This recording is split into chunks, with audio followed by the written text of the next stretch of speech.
xaflad ballaaran oo si heersaraa loo soo agaasimay loona qabtay 134 arday oo ka qalin jabiyay jaamacadda Burco ayaa ka dhacday xarunta shirarka jaamacaddaasi waxaana ka qayb galay xubno kamid ah golaha wasiirada Somaliland maamulka jaamacadda Burco waalidiin ardayda qalin jabinaysay wakiilo ka socday jaamacadaha kale iyo marti sharaf kale ardayda loo qabtay xafladan ayaa ka baxday kulliyadaha caafimaadka xanaanada xoolaha dhaqaalaha IT-ga iyo kulliyada horumarinta bulshada ee jaamacadda Burco ugu horeyn waxa ka hadlay munaasabada gudoomiyaha jaamacadda Burco Professor Salebaan Dirir Abdi iyo gudoomiye ku-xigeenka jaamacaddaasi Aadan Diiriye Cigaal oo ka warbixiyay faa'iidooyinka jaamacadda Burco u leedahay bulshada sidoo kale waxa ka hadlay xafladaasi xubno ay kamid ahaayeen wasiiru dawlayaasha waxbarashada xanaanada xoolaha iyo maaliyadda Somaliland waxa kaliya oo aan idin cadaynaynaa 134 jaamici inay ka baxeen jaamacaddan oo ka qaadanayeen maanta degree qaybta caafimaadka dadka qaybta caafimaadka xoolaha qaybta beeraha qaybta dhaqaalaha ICT arrintan maanta aynu u dabaaldegayno lagu gaadhay dhowr tiir oo runtii isu dheelitiran tiirka koowaad wuxuu ahaa waxbarashada waxbaridda qiimaynta qodobka labaad wuxuu ahaa cilmi baadhista in jaamacaddu aad ugu tallaabsato waa arrimaha waa adeega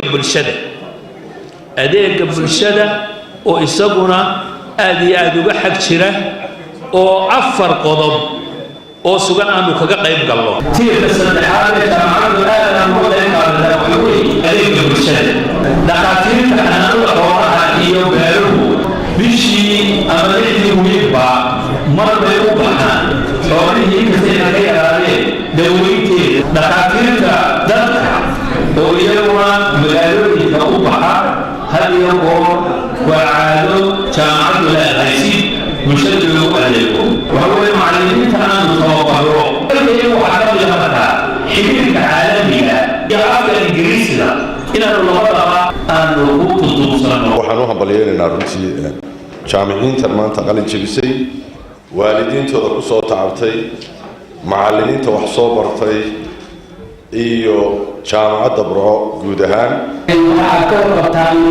jaamacaddeena Burco inay ka qayb gashay waxa shirweynihii Arab Chinese Higher Education Conference lagu qabtay dalkaasi Jordan jaamacadda Urduniya sameeyay qiimeyn